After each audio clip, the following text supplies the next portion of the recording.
Assalamualaikum warahmatullahi wabarakatuh. Hadirin rahimakumullah. Puji dan syukur marilah kita panjatkan kehadirat Allah Subhanahu wa taala atas limpahan rahmat serta berkahnya kepada kita umat Islam. Sholawat dan salam kita curah limpahkan kepada junjungan alam Nabi Muhammad SAW, keluarganya, sahabatnya, dan semua pengikutnya. Di sini saya akan membawa ceramah bertemakan keutamaan ikhlas. Hadirin rahimakumullah, syarat diterimanya ibadah adalah rasa ikhlas sebagaimana firman Allah Subhanahu wa taala, dan sesungguhnya telah diwahyukan kepadamu dan kepada nabi-nabi yang sebelummu, jika kamu mempersekutukan Tuhan, niscaya akan hapuslah amalmu dan tentulah kamu termasuk orang-orang yang merugi.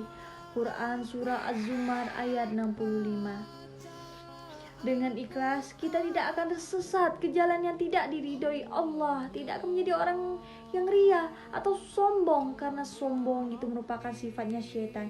Syaitan berkata, "Ya Tuhanku, oleh karena Engkau telah menetapkan sesat, sungguh akan kuusahakan agar anak manusia memandang indah segala yang tampak di bumi, dan akan aku sesatkan mereka semua, kecuali hamba-hambamu dari antara mereka yang ikhlas."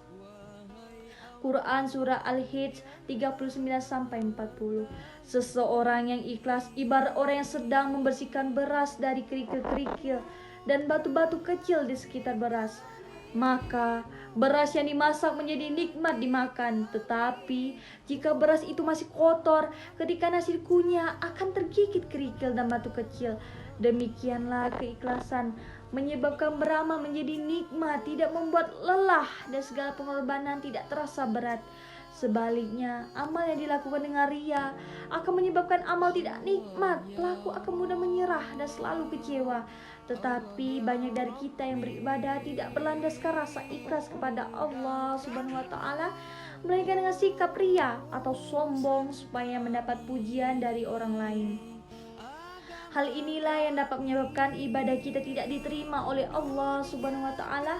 Hadirin rahimakumullah, dengan demikian muslim tersebut menjadi tentara fikrah dan akidah, bukan tentara dunia dan kepentingan. Katakanlah, sesungguhnya solatku, ibadahku, hidupku dan matiku hanyalah untuk Allah Tuhan semesta alam, tiada sekutu baginya, dan demikian itulah yang diperintahkan kepadaku. Dan yang berkarakter seperti itulah yang mempunyai semboyan Allahu Gayatuna, yang artinya Allah adalah tujuan kami dan segala aktivitas dalam mengisi kehidupan. Hadirin rahimakumullah, Rasulullah Shallallahu alaihi wasallam pernah bersabda, "Ikhlaslah dalam beragama, cukup bagimu amal yang sedikit." Dalam hadis lain Rasulullah Shallallahu alaihi wasallam bersabda, "Sesungguhnya Allah tidak akan menerima amal kecuali dilakukan dengan ikhlas dan mengharap ridhonya." Imam Syafi'i pernah memberi nasihat kepada seorang temannya, "Wahai Abu Musa, jika engkau berijtihad dengan sebenar-benar kesungguhan untuk membuat seluruh manusia ridho, maka itu tidak akan terjadi. Jika demikian, maka ikhlaskan amalmu dan niatmu karena Allah Azza wa Jalla." Karena itu tak heran jika Ibnu Qayyim memberi perumpamaan seperti ini. Amal tanpa keikhlasan seperti musafir yang mengisi kantong dan kerikil, memberatkannya tapi tidak bermanfaat. Dalam kesempatan lain beliau berkata, "Jika ilmu bermanfaat tanpa amal, maka tidak mungkin Allah mencela para pendeta Alkitab. Jika ilmu bermanfaat tanpa keikhlasan, maka tidak mungkin Allah mencela orang-orang munafik." Dari beberapa contoh hadis di atas menunjukkan bahwa ikhlas itu memang sangat penting bagi umat muslim dalam melaksanakan ibadah. Karena tanpa rasa ikhlas dan hanya mengharap ridho Allah Subhanahu wa taala, ibadah kita tidak akan diterima oleh Allah. Manfaat dan keutamaan ikhlas bisa membuat kita hidup menjadi lebih tenang. Amal ibadah akan diterima oleh Allah Subhanahu wa taala, dibukakannya pintu ampunan dan dihapuskan dosa serta dijauhkan dari api neraka. Diangkat derajat dan martabat oleh Allah, dan kita akan diijabah dengan pertolongan Allah, mendapatkan perlindungan dari Allah Subhanahu wa taala. Cara agar kita dapat mencapai rasa ikhlas adalah dengan mengosongkan pikiran di saat kita sedang beribadah kepada Allah Subhanahu wa taala. Kita hanya memikirkan Allah, sholat untuk Allah, zikir untuk Allah. Semua amal yang kita lakukan hanya untuk Allah.